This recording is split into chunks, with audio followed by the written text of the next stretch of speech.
Hello students, कैसे हैं आप सब। स्वागत है आपका ब्लूप्रिंट डिजिटल में, आपका इनोवेटिव स्टडी चैनल। तो मैं सचिन शर्मा, आपका फिज़िक्स टीचर।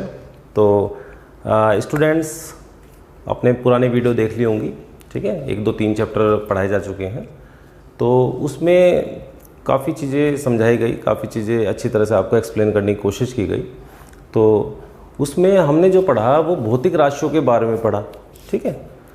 तो भौतिक राशियाँ क्या होती हैं उनके बारे में हमने डिस्कस किया। इसके बाद में 3rd चैप्टर में हमने त्रुटीय विश्लेषण भी बताया। तो ये जो चैप्टर है विमीय विश्लेषण, 4 नंबर का चैप्टर है, डायमेंशनल एनालिसिस। तो विमीय विश्लेषण क्या होता है, विमाएँ क्या होती हैं, इसमें डिस्कस किया जाएगा विमाएँ क्या होती हैं। तो क्यों विमाएँ हम लगाते हैं, क्या कारण है, वो धीरे धीरे चैप्टर जब हम पढ़ेंगे तो सारा क्लियर होता चल जाएगा। तो आप केवल इतना समझो कि हमें विमाएँ लगाने के लिए चैप्टर 2 पढ़ना बहुत इंपॉर्टेंट है। यदि विमा हमें समझना है तो चैप्टर 2 हमें समझना बहुत इंपॉर्टेंट हो जाएगा। तो इसलिए इस चैप्टर को समझने के लिए आप इसका चैप्टर नंबर 2 जरूर पढ़ें, ठीक है। चैप्टर नंबर 3 भी पब्लिश हो चुका है, वो भी डाल दिया गया है। तो बट त्रुटीय विश्लेषण जो चैप्टर नंबर 3 है उसका इन दोनों चैप्टर में फ़िलहाल कोई यूज़ नहीं है। बट इसे पढ़ने के लिए, इसे समझने के लिए आपको चैप्टर 2 पढ़ना है। तो चलते हैं, क्या देखते हैं कैसे कैसे इसमें क्या होता है। तो आते हैं विमीय विश्लेषण पर। तो विमीय विश्लेषण के लिए जैसे मैंने बताया कि भौतिक राशियों की आवश्यकता होती है। भौतिक राशियां, ये हमने पीछे पढ़ा। जो भौतिक राशियां होती हैं उन्हीं पर विमाएँ लगाई जाती हैं, उन्हीं पर विमाएँ लगाई जाती हैं। भौतिक राशियों की ही विमाएँ होती हैं। तो वो क्या होती हैं भौतिक राशियों की विमाएँ, आइए देखते हैं। तो भौतिक राशियों में कुछ मूल राशि हमने पढ़ी हैं। तो मूल राशियाँ क्या हैं, एक बार उनको नोट कर लेते हैं। तो मूल राशियाँ क्या हैं, तो मूल राशि हमने द्रव्यमान ली थी,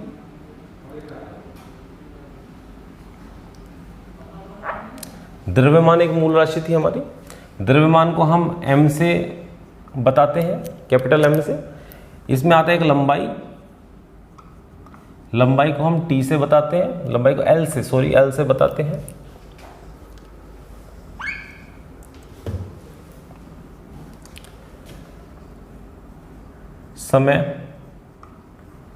समय के लिए T, ताप के लिए K,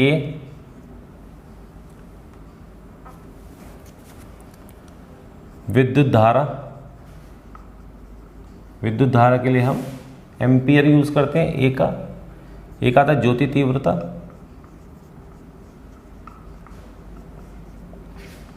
CD का प्रयोग होता है। और एक आता है पदार्थ की मात्रा, जिसमें मोल को हम लिखते हैं। जब आप चैप्टर 2 के अंदर पढ़ेंगे, जहाँ भौतिक राशियाँ पढ़ाई गई थी, मापन एवं मात्रक चैप्टर का नाम है, तो उसमें हमने इन ब्रैकेट्स का यूज़ नहीं किया। इन ब्रैकेट्स को बोलते हैं गुरु कोष्ठक। क्या बोलते हैं, गुरु कोष्ठक, यानी कि स्क्वायर ब्रैकेट्स। गुरु कोष्ठक यानी कि स्क्वायर ब्रैकेट्स बोलते हैं इनको। यहाँ पर मैंने इनके आगे गुरु कोष्ठक लगा दिया है, स्क्वायर ब्रैकेट लगा दिया है। ये क्यों लगाया है, क्योंकि विमाओं को एक्सप्रेस करने के लिए हमें ये लगाना पड़ेगा। यहाँ पे हम ये लगाएंगे यहाँ पे एक्सप्रेस करने के लिए। तो विमाएँ क्या होती है, तो विमाएँ आप समझिए कि किसी भौतिक राशि की वे घातें जो उनके मात्रकों को व्यक्त करने के लिए मूल मात्रकों पर चढ़ाई जाती हैं। तो मूल मात्रक ही हैं ये सारे मूल मात्रक हैं। यानी कि जो द्रव्यमान के लिए m यूज़ करते हैं मीटर, लंबाई यूज़ करते हैं, ठीक है। तो लंबाई के लिए मीटर यूज़ करते हैं, द्रव्यमान के लिए हम किलोग्राम यूज़ करते हैं। तो इनके मूल मात्रकों पर वे घातें लगा दी जाती हैं। तो हम उनके जो प्रतीक है उनको उठाया और इनके ऊपर अब घातें लगनी स्टार्ट हो जाएंगी, तो वो विमाएँ कहलाएंगी। तो क्या होती हैं देख लेते हैं एक बार। तो जैसे कि हम कहते हैं चाल, किसी वस्तु की चाल का सूत्र होता है दूरी बटा समय।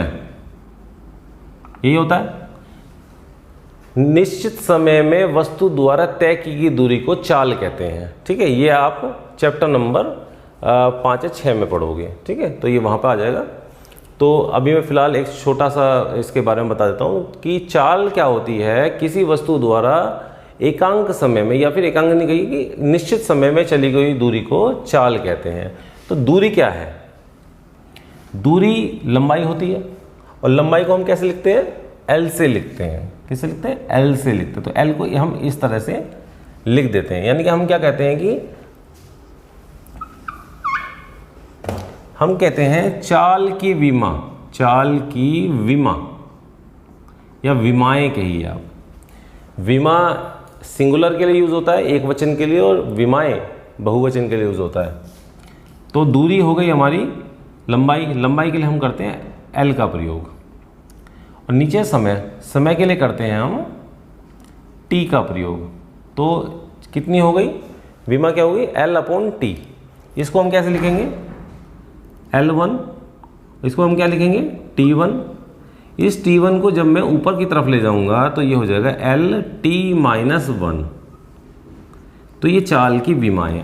इसमें आप क्या समझ रहे हैं कि विमा क्या है? विमा क्या ये पूरा जो ब्रैकेट के साथ मैंने LT-1 लिखा हुआ है, क्या ये विमाएं हैं? नहीं, विमाएं ये जो 1 और -1 है ये विमाएं हैं। यानी कि चाल की विमाएं कौन सी हैं? 1 और -1। परंतु इन्हें अकेले नहीं लिखा जा सकता, इन्हें इनके साथ में लिखना पड़ेगा, क्योंकि ये 1 किसका है और -1 किसका है वो इसे लिखने के बाद ही पता चलेगा। ठीक है, तो ऐसे ही हम यदि डिस्कस करें आगे, हम करते हैं त्वरण की विमाएं। त्वरण की विमाएं निकालते हैं। तो त्वरण क्या होता है? त्वरण क्या होता है? त्वरण होता है चाल में परिवर्तन, चाल में परिवर्तन बटे समय में परिवर्तन, समय में परिवर्तन। तो चाल में परिवर्तन, परिवर्तन से हमें यहाँ मतलब नहीं है, हमें केवल विमाएं निकालना। तो हम तो चाल और समय को देखेंगे कि चाल और समय दिख रहा है हमें यहाँ पे। तो त्वरण की विमाएं, त्वरण की विमाएं बराबर चाल की विमा बटे समय की विमा। तो चाल की विमा कितनी आई थी निकल के अभी हमारी? ये LT-1, जो केवल 1 होता है उसको हम लिखते नहीं है, ऐसे छोड़ देते हैं। ठीक है, तो LT-1 और नीचे कितना है? T।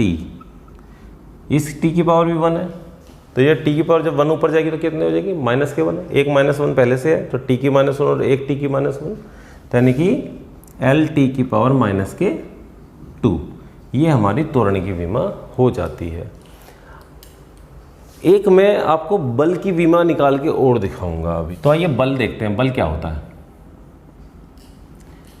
बल आपने पहले भी, मैंने शायद 1-2 चैप्टर में बता दिया होगा, शुरुआत के चैप्टर में कहीं बता दिया होगा, जैसे कि भौतिक जगत वाला चैप्टर पढ़ाया था, तो उसमें बताया होगा बल क्या होता है। तो बल होता है m में, इसका फॉर्मूला होता है बल F = m में।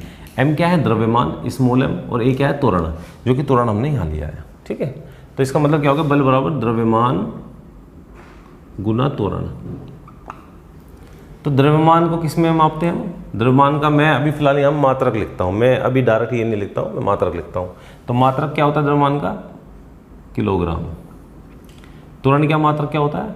मीटर प्रति सेकंड स्क्वायर, ये होता है। तो हम इसको यदि लिख दें तो क्या आ गया? हम इसको ऐसे लिख देते हैं, किलोग्राम की पावर 1,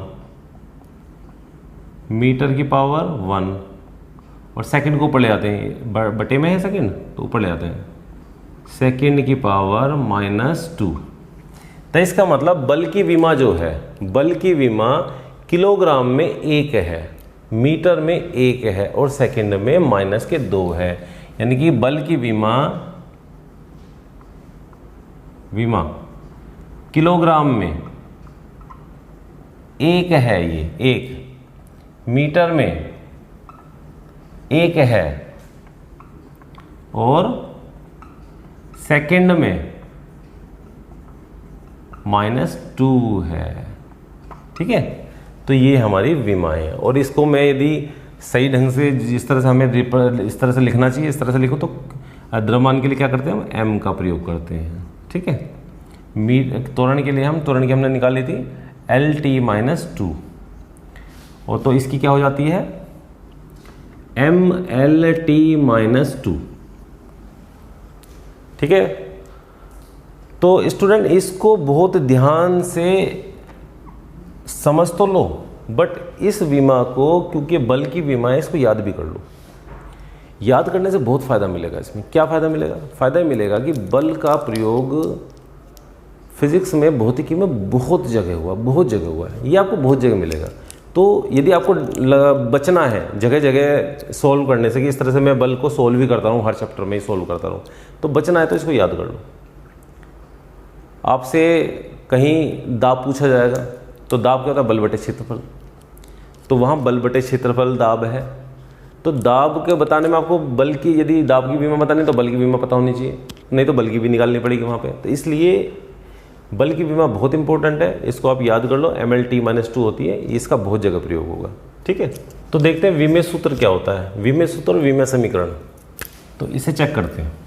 ठीक है, तो विमेय सूत्र और विमेय समीकरण से क्या समझते हो? तो विमाएँ अभी हमने पढ़ी, अभी मैंने थोड़ी देर पहले पढ़ाया आपको। तो विमाओं में हमने क्या देखा कि विमाएँ एक ML और T की पावर लगा देते हैं, घात लगा देते हैं, विमाएँ बन जाती हैं। ठीक है, तो हम मान लेते हैं कि कोई तीन राशि ML और T है। ठीक है, M की घात में A मान लेता हूँ, L की घात में B मान लेता हूँ, T की घात में C मान लेता हूँ। इसकी घात ये है, इसकी घात ये, इसकी घात ये है। यदि मैं इसको ऐसे लिख दूँ, कैसे? M की पावर A, L की पावर B और T की पावर C। ठीक, ये हमारा विमीय सूत्र है। ठीक है, ये हमारा विमीय सूत्र है, यानी कि ML और T को उनकी घातों के साथ लिखना। हमने भी कहीं देखा कि पीछे जब मैंने अभी पढ़ाया था अभी उसमें कहीं ऐसा भी आया LT-2, M नहीं है, इसको ऐसे लिख सकते हो आप, M की पावर 0 कर दो। M की पावर 0 का मतलब 1, M की पावर 0 का मतलब क्या हो गया? इसका मतलब 1 हो जाता है। ठीक है, इसका मतलब 1 हो जाता है। तो हमें ये M की पावर 0 के हिसाब से लिख सकते हैं इसको, कि M की पावर 0 लिख दोगे तो यहाँ कोई फ़र्क नहीं पड़ता। L की पावर कितनी है? 1 है, और T की पावर -2 है। तो यानी कि ये विमीय सूत्र बन गया हमारा। क्या बन गया? विमीय सूत्र बन गया। ठीक है, तो इसका मतलब क्या हुआ? ये विमीय सूत्र है। तो विमीय सूत्र में, विमीय समीकरण में अंतर क्या पड़ जाएगा? क्या अंतर हो जाएगा विमीय सूत्र लिखने में और विमीय जो है समीकरण लिखने में? कुछ तो बेसिक डिफरेंस होना चाहिए। तो कई बार क्या होता है कि स्टूडेंट समझ ही नहीं पाते। वो एग्जाम में पूछता है कि इसका विमीय समीकरण बताइए, तो वो विमीय सूत्र लिखाता है। ठीक है, और कई बार क्या आता है विमीय सूत्र लिखिए, तो वो विमीय समीकरण लिखाता है। तो इसमें क्या करना है हमें कि ये तो विमीय सूत्र है हमारा, ये हमें क्लियर हो गया ये। ठीक है, यदि मैं इसको किसी राशि का नाम दे देता हूँ, मैं कहता हूँ कि ये बल की विमाएँ हैं, तो बल की विमाएँ क्या हैं वो मैंने अभी बताया था कि याद कर लो, बहुत जरूरत पड़ेगी आगे याद करने के लिए। तो बल की विमाएँ क्या होती हैं? F। बल को क्या कहते हैं? F कहते हैं। तो बल की विमाओं के लिए हम F और उसके चारों ओर गुरु कोष्ठक का प्रयोग करेंगे। चारों गुरु कोष्ठक का प्रयोग, दोनों ओर गुरु कोष्ठक का प्रयोग करेंगे। तो इसका मतलब ये हो गया विमाओं के लिए शामिल हो गया। इक्वल टू, इसकी क्या विमा होती है? MLT-2, यानी कि M1 L1 T-2। यदि हम इस तरह से लिखें बल की विमाएँ, यदि हम केवल क्या लिखें? बल की विमाएँ ये, यानी कि इसे छुपा लें और ये लिख दें, तो इसका मतलब ये केवल विमीय सूत्र है। ये केवल विमीय सूत्र है, परंतु ये क्या है? पूरी विमीय समीकरण है। क्या है ये? विमीय समीकरण। यानी कि एक तरफ जिस राशि की ये विमाएँ हैं, उस राशि को गुरु कोष्ठक में दूसरी साइड लिखने पर और बीच में बराबर लगाने पर ये पूरी समीकरण बन जाती है, उसे कहते हैं विमीय समीकरण। और यदि आप केवल इतना लिख आते हो, केवल MLT-2, तो ये केवल विमीय सूत्र कहलाता है। यदि एग्जाम में आपसे पूछे कि वेग का विमीय सूत्र बताओ, तो आपको केवल LT-1 बताना है। और यदि आपसे पूछे कि वेग की विमीय समीकरण बताओ, तो उसमें फिर आप वेग के लिए क्या लिखोगे? V = LT-1। तो आप ये लिख पाओगे। ठीक है, तो आइए दूसरा देखते हैं। तो विमीय समीकरण, विमीय सूत्र पता चल गए। ठीक है, अब विमा भी निकालनी हमने सीख ली। कैसे हम विमा निकालते हैं? भाई घात लगा दो और घात लगा के राशियों पर विमा निकाल लो। एक चीज़ तो क्लियर हो रही होगी कि राशियाँ तो थी 7, मूल राशि तो 7 और 2 राशि SI पद्धति के अनुसार भी जोड़ी गई, कोण और जो है घन कोण, परंतु यहाँ पर केवल ML और T चल रहा है। ठीक है, ML और T चल रहा है। कुछ और शामिल होंगी जो कि आगे जैसे जैसे चैप्टर जाते जाएंगे वैसे वैसे शामिल होते जाएंगे, पर कुछ जो बेसिक है मैं उनको यहाँ समझा देता हूँ। जैसे कि क्षेत्रफल, तो क्षेत्रफल क्या होता है? क्षेत्रफल का मतलब होता है लंबाई गुणा चौड़ाई। ठीक है, यानी कि किसी कमरे का क्षेत्रफल यानी कि लंबाई गुणा चौड़ाई, या किसी खेत का क्षेत्रफल लंबाई गुणा चौड़ाई। तो लंबाई जो है वो भी L से बताई जाती है और चौड़ाई भी L से बताई जाती है। इसका मतलब क्या हुआ, ये कितना हो गया, L की पावर 2। कितना हो गया, L की पावर 2। ये इसकी विमा निकल गई। ऐसे ही आयतन, आयतन क्या है, किसी कमरे का आयतन बताना है, कमरे में वायु कितनी भरी हुई है, यानी कि वायु का आयतन क्या है। तो उसके लिए हम करते हैं कमरे की लंबाई, कमरे की चौड़ाई, कमरे की ऊंचाई। यानी कि लंबाई के लिए भी L, चौड़ाई यानी कि ये भी दूरी है तो L, और ये भी दूरी है तो ये कितना आ गया, L की पावर 3। और इसको यदि हम लिखना चाहें विमेय सूत्र में तो इसको हम ऐसे लिखेंगे, इसको हम ये विमेय सूत्र लिख दिया हमने इसका। ठीक है, तो क्लियर है कि विमेय सूत्र क्या होता है, क्लियर है। आइए कार्य पर। कार्य का फॉर्मूला है बल गुणा विस्थापन। अभी ये आपको हो सकता है नए वर्ड दिखाई दे रहे हैं, ऐसा लगो नए हैं, पर कार्य वैसे हम जानते हैं, काम करने को कार्य कहते हैं, काम कर रहे हैं हम, कार्य हो रहा है। तो शक्ति क्या होती है, किसी भी चीज़ को खींचने में, फेंकने में जो हमारे शरीर की सामर्थ्य का काम यूज़ होता है उसको कहते हैं शक्ति। ऐसी शक्ति मशीनें भी लगाती हैं। ठीक है, संवेग, गुरुत्वीय स्थिति, ये सब आगे चैप्टर्स आपके आते जाएंगे, उनमें आप सब समझते जाओगे। बट थोड़ा सा मैं आपको निकलना बता दूं ताकि आप यहाँ से केवल कंफ्यूज ना हो कि ये आपने पढ़ा है और कुछ एग्जाम्पल नहीं बताया, तो मैं एग्जाम्पल आपको दे रहा हूँ। तो कार्य क्या होता है, बल गुणा विस्थापन। मैंने अभी कहा था बल की याद कर लो, आ गया फिर से बल। तो बल क्या होता है, MLT-2, विमाएँ निकालनी है इसकी। विस्थापन फिर वही दूरी है, भी लंबाई है, तो इसका भी L हो जाएगा। तो L 2 हो गए, कितना हो गया इसका, ML2T-2, ML2T-2। शक्ति बराबर होता है कार्य बटे समय। तो कार्य की क्या निकल चुकी है, ML2T-2, इसे रख दो ML2T-2, और नीचे कितना है समय को T, ये नीचे एक T प्लस का ऊपर T माइनस का, जब ये ऊपर चल जाएगा तो ये भी माइनस का हो जाएगा। तो T कितने हो गए यहाँ पे, ML2T-3, ये आपका इस तरह से। ठीक है, ये बॉक्स बिल्कुल चौकोर बनाना, मैं तो थोड़ा सा जल्दीबाजी में रफा चल रहा है इस वजह से थोड़ा सा हो रहा है। ठीक है, संवेग क्या है, द्रव्यमान गुणा वेग। द्रव्यमान क्या होता है, M। वेग क्या है, वेग LT-1। अपना रजिस्टर चेक करो, आपने उतारा हो तो, नहीं तो वीडियो को रिवाइंड करके देख लो। LT-1 होता है। वेग का मतलब चाल से है, चाल वेग एक ही बात है। ये बस है कि सदिश राशि है, चाल अदिश राशि है। ठीक है, तो अदिश सदिश जब आएंगे जब वहाँ पढ़ाएंगे इसको। गुरुत्व स्थित ऊर्जा, जितनी भी ऊर्जाएं हैं, चाहे वो गतिज ऊर्जा हो, चाहे वो स्थितिज ऊर्जा हो, और चाहे वो गुरुत्वीय स्थितिज ऊर्जा हो, सभी की जो भी विमाएँ होंगी वो कार्य के समान होंगी। जो कार्य की विमाएँ होंगी वही स्थितिज ऊर्जा की विमाएँ होंगी। ठीक है, तो हमारा क्या गया, इसकी विमा हम यहाँ से भी निकाल सकते हैं। जी क्या है, गुरुत्वीय त्वरण, ये भी त्वरण की विमा के समान ही होता है, परंतु हम कार्य की विमाएँ रख देते हैं क्योंकि ये कार्य की विमाएँ के बराबर होता है। तो कार्य की विमाएँ ML2T-2, ML2T-2। दाब क्या होता है, बल बटे क्षेत्रफल, कहा था बल याद कर लो, ML2T-2। ये इससे पता चल रहा है कि बल जो मैं कह रहा था बार याद करना है वो याद करना ही है, छोड़ना नहीं है। नहीं करोगे तो अपना याद करा देगा, जरूरत ही नहीं पड़ेगी। तो क्षेत्रफल क्या है, एरिया। तो एरिया की क्या थी, L2। तो L2 नीचे L2 को, ये भी प्लस की कैंसिल हो गई, क्या बचा, MT-2। आवर्ती 1 बटे आवर्तकाल। तो 1 बटे आवर्तकाल की क्या होती है, आवर्तकाल का मतलब होगा समय की T होती है, ऊपर जाके क्या हो जाएगा T⁻⁻1। फिर बता रहा हूँ, विमेय सूत्र यदि पूछता है तो M0L0 लग जाएगा साथ में, M0L0T-1। ठीक है, आ जाओ, कोण बराबर चाप बटे त्रिज्या। कोण बराबर चाप बटे त्रिज्या, देखो इसका क्या निकलता है, ये इनसे सबसे अलग है। कोण और चाप बटे चाप क्या है, ये भी लंबाई है, त्रिज्या क्या है, ये भी लंबाई है, तो लंबाई बटे लंबाई, तो एक लंबाई दूसरी लंबाई कैंसिल आउट, कट गया, क्या बचा, l की पावर 0, यानी कि विमाहीन राशि है ये। क्या है, विमाहीन, इसकी कोई विमा नहीं है, इस राशि की कोई विमा नहीं है, यानी कोण की कोई विमा नहीं होती। ऐसे ही साइन थीटा कोस थीटा ये भी विमाहीन है। क्या है ये, विमाहीन,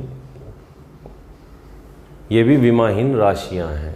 ठीक है, इस प्रकार से बहुत सारी राशियां भी बच जाती हैं हमारे पास में, जैसे कि आपका धारिता, प्रेरण प्रतिघात, ठीक है, कैपेसिटेंस हम धारिता को बोलते हैं, ठीक है, रेजिस्टेंस प्रतिरोध, प्रतिरोध हो गया, विद्युत धारा हो गई, ज्योति तीव्रता हो गई, ठीक है, और बहुत सारी राशियाँ जैसे कि नियतांक होते हैं बहुत सारे, गैस नियतांक, बोल्ट्जमान नियतांक, और आपके स्टीफन्स नियतांक और गुरुत्वाकर्षण नियतांक, इनके भी जो है आपको विमाएँ निकालनी पड़ेंगी। होती हैं उनकी विमाएँ क्योंकि उनके मात्रक भी होते हैं, तो जिन राशियों के मात्रक होंगे उनकी विमाएँ भी होंगी।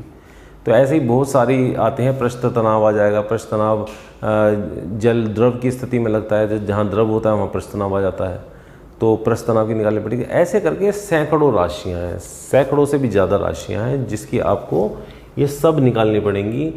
बट क्योंकि चैप्टर विमीय विश्लेषण समझाने का था, ठीक है, और ये सारी राशियाँ अलग अलग चैप्टरों से संबंध रखती हैं, तो ये सारी जितनी भी राशियाँ, इससे आगे की जितनी भी राशियाँ हैं, सारी इनसे रिलेटेड चैप्टर में ही मैं पढ़ाऊँगा। तो जो भी इनके चैप्टर्स आएंगे, जैसे कि मान लो आपका गैस नियतांक है, तो गैस नियतांक गैस वाले चैप्टर में आएगा। गुरुत्वाकर्षण नियतांक है, गुरुत्वाकर्षण के चैप्टर में आएगा। तो गुरुत्वाकर्षण के चैप्टर में जब हम उसका फॉर्मूला बताएंगे वहाँ पे, तभी हम उसका विमाएँ भी निकाल लेंगे। तो ये आपको समझना इसलिए जरूरी है कि यहाँ समझ जाओगे तो वहाँ पे दिक्कत नहीं आने की, वहाँ पे आराम से आपको समझ में आ जाएगा। कुछ टॉपिक और देखते हैं, जैसे कि दिया हुआ है विभिन्न चर और अचर। तो चर क्या होते हैं, अचर क्या होते हैं, कोई आइडिया है, कुछ आइडिया किसी प्रकार का हो? नहीं है, कोई बात नहीं, मैं बताता हूँ। चर क्या होते हैं? चर वे राशियाँ होती हैं जिनके मान परिवर्तित हो सकते हैं, वे राशियाँ जिनके मान परिवर्तित हो सकते हैं। यदि मैं कहूँ कि एक छोटा सा घन ले लें, एक छोटा सा हमने घन ले लिया, जैसे कि एक घन मैं कहता हूँ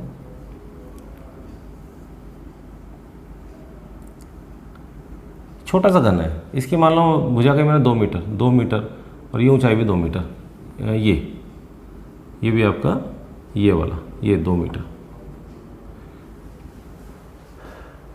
लंबाई चौड़ाई ऊंचाई, तो आयतन क्या होगा, लंबाई गुणा चौड़ाई गुणा ऊंचाई, तो 2 गुणा 2 गुणा 2 यानी कि 8 मीटर की पावर 3, यानी कि 8 घन मीटर।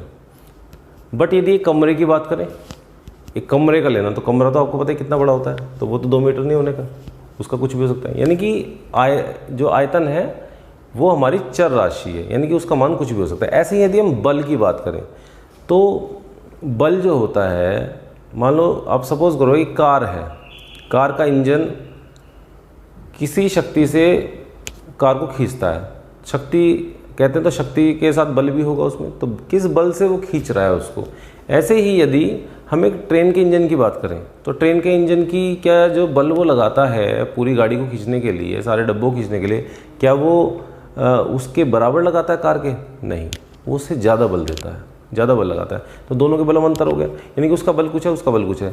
यदि इस मार्कर को मैं कहीं फेंकना चाहूँ तो मैं इस पर बल लगा के फेंकूँगा, इसे कुछ बल लगाऊंगा, ठीक है, त्वरण पैदा होगा इसके अंदर, ये वहाँ जाएगा, वहाँ जा गिरेगा, काइनेटिक एनर्जी आएगी, बहुत सारी चीज़ें आ जाएंगी इसके अंदर, तो मेरा बल कुछ और होगा। यदि इसी चीज़ को मैं मशीन से फेंकूँ, तो कोई कैनन लेके इसे फेंका जाए, कोई गोली मारी जाए, तो गोली का बल, गोली को किस बल से फेंका जाएगा, गोली का बल कुछ और ही होगा। तो इसका मतलब क्या है कि बल भी एक ऐसी राशि है जिसका मान कुछ भी हो सकता है। तो यानी कि आयतन और जो बल है ये चर हैं, परंतु इनकी विमाएँ होती हैं। जैसे कि विमाएँ हमने पीछे अभी डिस्कस की, आयतन की विमा जो थी वो l की पावर 3 आई थी, ठीक है, अभी पीछे अभी लिखा था हमने। तो ऐसी बल की विमा क्या होती है, mlt-2। तो इनकी विमाएँ तो हैं, विमाएँ तो हैं, यानी कि विमीय तो हैं ये, परंतु चर हैं। चर का मतलब इनकी जो मान कुछ भी हो सकते हैं। ऐसे ही ये वेग आता है, किसी वस्तु पे हमने ज़्यादा एक्सीलेटर दबा दिया, मतलब ज़्यादा किसी कार का एक्सीलेटर दबा दिया तो वो उतनी स्पीड पकड़ लेती है, पहले 10 किलोमीटर प्रति घंटा, फिर 20, फिर 40, फिर 50, फिर 60, फिर 70, फिर 100, फिर 120। यदि हम साइकिल की बात करें तो साइकिल को कितने पैडल मारते रहो, कितनी स्पीड भगा लोगे ज़्यादा से ज़्यादा। तो वही है कि वेग जो है, वेग भी एक चर और विमीय है, साथ में विमीय चर है। अब आते हैं विमाहीन चर। विमाहीन से सीधा सीधा पता लगेगा कि विमाएँ तो है नहीं इसके पास में, ठीक है, ये विमाओं के नाम पर तो कंगाल है, विमाएँ तो है नहीं, बट ये चर जरूर है, चर जरूर है ये, यानी कि इसका मान चेंज हो सकता है। तो यानी कि ऐसी राशि होती है साइन थीटा, कोस थीटा आदि। इसका मतलब क्या है कि इनकी विमा नहीं होती, हमने पढ़ा है अभी, परंतु थीटा यदि मैं 0 डिग्री रखता हूँ तो साइन 0 कुछ मान आता है, कोस 0 कुछ मान आता है। यदि मैं साइन 20 रखता हूँ, 10 रखता हूँ, कोस 20 कोस 10 रखता हूँ, यानी कि साइन 30 रखता हूँ या साइन 60 रखता हूँ, ऐसी कोस 20 रखता हूँ, कोस 30 रखता हूँ, कोस 90 रखता हूँ, तो सबके मान जो है अपने अपने अलग अलग आएंगे। अब ये मान का कोई जिक्र नहीं करे किसका क्या मान है, मान सबके अलग। तो इसका मतलब ये चर है, इनका मान कुछ भी आ सकता है, ठीक है। आते हैं बात विमीय अचर पर। अचर से तात्पर्य हो गए कांस्टेंट, अचर को बोलते हैं कांस्टेंट, यानी कि रुकी हुई वैल्यू, रुका हुआ मान, कि उसका मान निश्चित हो चुका है, हम उसमें घटा बढ़ा नहीं सकते, अब मान निश्चित है। तो वो कौन से होते हैं, परंतु ये विमीय भी हैं, इनकी विमाएँ होती हैं पर, जैसे कि प्लांक स्थिरांक, गुरुत्वाकर्षण नियतांक। तो गुरुत्वाकर्षण जो नियतांक होता है, गुरुत्वाकर्षण नियतांक का जो मान होता है वो मैं बताता हूँ आपको क्या होता है। ये होता है 6.67 10⁻⁻11 न्यूटन मीटर स्क्वायर पर किलोग्राम स्क्वायर। इसका मात्रक है, जब मात्रक है तो इसकी विमा भी होगी, और इसका मान ये दे रखा है तो इसका मान ये चेंज नहीं होता, इसका मान परिवर्तित नहीं किया जा सकता, इसलिए ये अचर भी है, ठीक है। ऐसे ही सारे स्थिरांक होते हैं, प्लांक स्थिरांक, वीन नियतांक, ठीक है। आते हैं विमाहीन अचर पर। विमाहीन अचर का मतलब क्या हो गया, अचर यानी जिसका मान चेंज ना हो, और साथ में विमाहीन भी है, यानी उसकी विमा भी नहीं है। तो विमाहीन तो एक तो पहले ही बता दिया हमने, विमाहीन था। ऐसे कौन से विमा वाले आगे जो जिसको विमाएँ नहीं है और साथ में कॉन्स्टेंट भी है, यानी कि पाई। पाई का जो मान होता है वो 22/7 फिक्स होता है, फिक्स होता है। यदि आप डिवाइड करो तो 3.14 समथिंग समथिंग समथिंग ऐसे वैल्यू बनती चली जाएंगी। तो ये निश्चित मान है हमारे पास, ठीक है, परंतु इसके आगे कुछ नहीं लगाते हम, यानी कि ये विमाहीन है। ऐसे ई होता है, ई भी एक अचर है, ई के मान भी होते हैं। जैसे हमने इसका मान रखा 3.14, ऐसे ही इस तरह से इसके मान होते हैं, ठीक है। और जैसे संख्याएं होती हैं 1 2 3 4 10 100 50 55 68, ये सारी जो भी हैं इनके आगे क्या हम विमाएँ लगाते हैं, नहीं, परंतु इनके मान फिक्स हैं। जो 1 का मान है सो 1 का मान है, 3 का मान है सो 3 का मान है, 4 का मान है 4 का मान है, यानी कि 4 का मान क्या होगा 4 ही होगा, 10 का मान क्या 10 ही होगा। कोई चेंज हो सकता है 10 के मान में, नहीं हो सकता। तो इसका मतलब ये अचर है, ठीक है। इसके बाद आते हैं, अगला हमारा जो आता है समान विमाओं वाली राशियाँ। कौन कौन सी राशि होती है जिनकी विमाएँ समान होती है। जैसे कि अभी बहुत इंपॉर्टेंट मैं बोल गया हूँ आपको कि भाई कार्य जो है, जो ऊर्जा होगी, चाहे वो कोई सी भी ऊर्जा हो, चाहे वो गतिज ऊर्जा हो, चाहे वो यहाँ पे गतिज लिख दूँ मैं, ऊर्जा को क्या कर दूँ, गतिज लिख दिया मैंने, गतिज ऊर्जा, या लिख दूँ मैं स्थितिज ऊर्जा, या मैं लिख दूँ कुल ऊर्जा। कुल ऊर्जा इन दोनों का सम होती है। तो कोई सी भी ऊर्जा वो कार्य की विमाओं के बराबर होगी। इनकी विमाएँ इसकी विमा के बराबर होगी, क्योंकि इनके मात्रक इसके मात्रक के बराबर होते हैं। इसका मात्रक भी जूल होता है और इनका मात्रक भी जूल होता है। दाब, प्रतिबल, प्रत्यास्था गुणांक। प्रत्यास्था गुणांक आप आगे चल के पढ़ोगे। दाब मैंने थोड़ा सा बताया था आपको, प्रतिबल भी होता है, इन्हीं के साथ जुड़ा हुआ है आपस में, तो इनकी विमाएँ समान होती हैं। संवेग, आवेग की विमा के समान होता है। त्वरण, गुरुत्वीय त्वरण और गुरुत्वीय क्षेत्र की तीव्रता, इनकी विमाएँ समान होती हैं। आवर्ती, कोणीय वेग, कोणीय आवर्ती, इनकी विमाएँ भी समान होती है। गुरुत्वीय विभव, गुरुत्व ऊष्मा, इनकी भी समान होती है। गैस नियतांक, नियतांक अभी बोलते आ रहे हैं, बोल्ट्जमान नियतांक, एंट्रोपी, तो इनकी विमाएँ भी समान होती है। इसमें आप देखेंगे कि इसमें एक्स्ट्रा एक के आ गया है यहाँ पे, के, तो के भी हमारी मूल मात्रक ही है, ठीक है, मूल मात्रक से निकला ये भी, यानी केल्विन है, केल्विन से हमने के लिया है, तो के की पावर -1 लगी हुई है, तो एक मात्रक और हमने लगा लिया है। ऐसे पृष्ठ तनाव, स्प्रिंग का बल नियतांक समान है, कोण विकृति साइन थीटा कोस थीटा परावैद्युतांक भी आपके आएंगे आगे, तो उसकी भी ये विमा जो समान ना कह के हम कह सकते हैं विमाहीन होती है। ठीक है, तो स्टूडेंट आप देखो इसको और लिखो, अपने पास में नोट करो, चाहे इसका स्क्रीनशॉट लो, चाहे जैसे भी आप इसको नोट कर लो।